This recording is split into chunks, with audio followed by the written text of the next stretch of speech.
高雄市立民生医院发生院内登革热群聚事件，同一病房区域陆续出现多名确诊个案。很多人看到新闻时，第一个反应都是：住在医院里怎么还会感染登革热？医院不是应该最安全的地方吗？蚊子到底是怎么跑进病房的？还有另一件事，你一定也听过，每次登革热新闻出来，底下留言一定有人说，第二次感染比较危险，甚至会死人。这是真的还是以讹传讹？还有，如果真的感染登革热，出院之后，你可能会发现医师一直安排抽血。昨天才抽过，今天又抽，到底在验什么？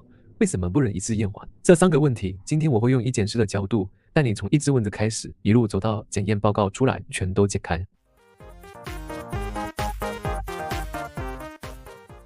我是医检师 QQ， 欢迎来到小小观察大大检验。如果你也想知道每一张检验报告背后代表什么，欢迎订阅频道，我们一起看懂医院里那些容易被忽略的小细节。先来认识今天的主角，登革热是由登革病毒引起的急性病毒感染，目前已知有4种血清型，分别是 DEN1、DEN2、DEN3 和 DEN4。很多人会担心家人得了登革热，我和他一起吃饭、聊天、握手，会不会被传染？答案是一般情况下不会。登革热不是靠飞沫，也不是靠一般接触传染，真正的传播流程是这样的。一只病媒蚊限定要感染登革热病毒的人，吸进带有病毒的血液，病毒会先在蚊子体内增殖，等累积到了一定的程度，这只蚊子再去叮下一个人，就可能把病毒传播出去。真正把病毒带来带去的不是人，是病媒蚊。这里先插播一个很多人不知道的冷知识：登革热在台湾是第2类法定传染病，医师只要怀疑或检验证实感染，法律规定24小时内一定要完成通报。通报之后，卫生单位会立即展开疫调、环境调查、病媒蚊滋生源清除，以及必要的扩大裁剪，希望在疫情扩散前把传染链截断。好，那现在我们先来揭晓第2个问题，同样都是登革病毒，为什么第2次感染反而更危险？答案是有可能，但不是一定。关键就在刚刚提到的4种血清型。假设你第1次感染的是 DEN1， 身体会产生针对 DEN1 的免疫力，之后再遇到同一型的病毒，通常会有长期保护力。但如果几年后感染的是另一型，例如是 DEN2， 情况就不一样咯。免疫系统认的这个病毒，却没有足够的能力把它完全中和。目前认为这种状况可能跟抗体依赖性增强作用有关，但病毒更容易进入某些免疫细胞，进而增加重症风险，比较容易出现血浆渗漏、血小板下降，甚至休克、严重出血等这类并发症。不过先别自己吓自己，不是每一位第2次感染的人都会变成重症。年龄、慢性疾病、病毒性别、个人体质，还有没有及早接受医疗照护，这些都会影响严重程度。比起一直担心第2次一定很危险，更该记住的是哪些简讯就要立刻就医。那既然不是人传人，那到底是哪种蚊子在传播？台湾只有2位主角，白线斑蚊跟埃及斑蚊。白线斑蚊的分布很广，从北到南都有，公园、校园、山区、住宅周边都是它的地盘。埃及斑蚊主要在南部，高雄、台南、屏东特别常见。它很爱靠近人，住家、阳台、楼梯间、室内阴暗的角落都可能有它，而且它的传播效率比白线斑蚊更高。这2种蚊子活动范围不同，但都有一个共同点，它们都是日行性病媒蚊，清晨和傍晚是最活跃的时段。很多人以为只有晚上才要防蚊，其实登革热病媒蚊白天就已经开始找人吸血了。这就带出了很多人常问的2个问题：挂蚊帐有用吗？补蚊灯真的能防登革热吗？先说蚊帐，蚊帐效果有限，睡觉时使用蚊帐确实能降低被叮咬的机会，但因为登革热病媒蚊主要在白天活动，如果只有晚上睡觉时才使用，保护效果就会比较有限。白天休息时如果也用得上，一样能降低被叮的风险。重点是不只是晚上，整天都要想办法减少被叮咬。再来是补蚊灯，很多人以为蚊子看到光就会飞过去，但登革热病媒蚊找人的方式不是靠光，它们更依赖人体呼出的二氧化碳、体温以及身上的气味来寻找目标。换句话说，你坐在旁边有时候可能比补蚊灯更吸引蚊子。虽然补蚊灯不是完全没有效果，但对登革热病媒蚊来说，通常没有大家想象中的好。真正有效的方式，依循道清刷，清除积水容器，避免滋生，搭配穿浅色长袖衣物，并使用政府核可的防蚊药剂。这也回答了第1个问题，为什么医院里也可能发生登革热群聚？因为只要环境中有病媒蚊存在，即使是医院，也不是完全没有风险。医院除了照顾病人，也得持续做好病媒蚊监测跟环境管理。好，接下来如果真的发烧怀疑登革热，到医院之后，医师到底会安排哪些检验？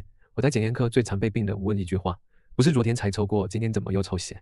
不是医生忘了昨天有抽过，也不是检验1次没验好，而是登革热不同感染阶段能验到的东西本来就不一样。很多人以为抽1次血就能知道所有答案，但在医检师眼里，我们看到的不是一张报告，而是一段病程。不同天数的检验结果拼在一起，才能真正看出疾病往哪里走。发烧初期，医师可能会安排 NS1 抗原检验， NS1 全名是非结构蛋白1，是登革热病毒感染时产生的蛋白质，在疾病初期通常就有机会验到，因此是早期诊断登革热很重要的工具。除了 NS1， 还有很多人听过的 IgN 和 IgG， 这两个不是病毒，是我们免疫系统自己做出来的抗体。IgN 通常代表近期感染，第一次感染时反应最明显。IgG 则代表免疫记忆，如果曾经感染过，第二次感染时 IgG 通常会比第一次上升来得更快更高。医师不会只有看其中一项，而是会搭配发烧天数、症状跟不同检验结果一起判读。那如果要确认感染的到底是哪一种性别，就会用到 RT-PCR， 直接检测病毒的 RNA。若要再进一步追查感染源，就会再做病毒基因序列分析，也就是基因定序。前面提到的高雄市立民生医院院内群聚事件，就是一个活生生的例子。当时卫生单位先用 RT-PCR 确认院内个案感染的是登革热病毒第二型，接着再做病毒基因序列分析，发现院内个案和一名来自越南返台的境外一路个案病毒序列一致。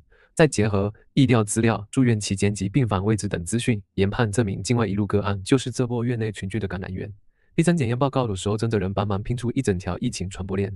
除了确认病毒，很多住院病人还有另一个共同疑问：为什么每天都要抽 CBC？CBC 就是全血球技术，是登革热病人住院期间最常重复抽的一项检验项目。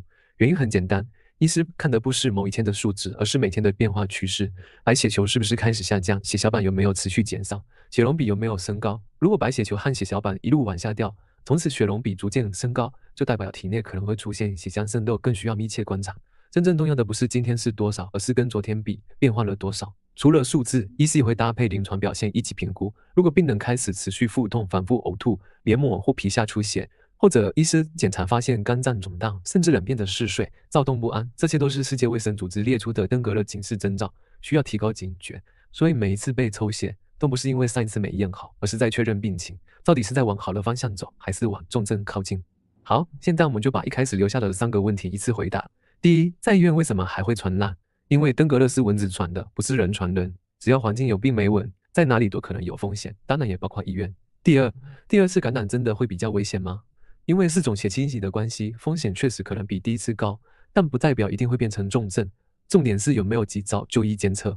第三，为什么要一直抽血？因为不同病程需要不同检验。NS1 测病毒本身 ，IgN 和 IgG 看免疫反应 ，RT-PCR 确认型别 ，CBC 则是住院期间最重要的追踪工具，看白血球、血小板、血容比的变化，评估病情有没有往重症走。对于检师来说，登革热真正可怕的不是病毒本身，而是病程进展得很快。昨天孩子是发烧，今天抽血可能开始看到血小板下降，隔一天就可能出现警示真相。所以每天那一管血不是在重复，而是在替病人争取及早发现变化的机会。如果今天这支影片让你更了解登革热，也更知道医检师每天到底在看什么，帮我分享给家人朋友。现在天气热，病媒蚊容易繁殖，多一个人知道就多一份预防的机会。如果你还想知道更多疾病怎么被诊断，检验数据代表什么，或者看新闻事件背后的检验真相，留言告诉我你想看的主题。我是医检师 QQ， 这里是小小观察大大检验，我们下一支影片见。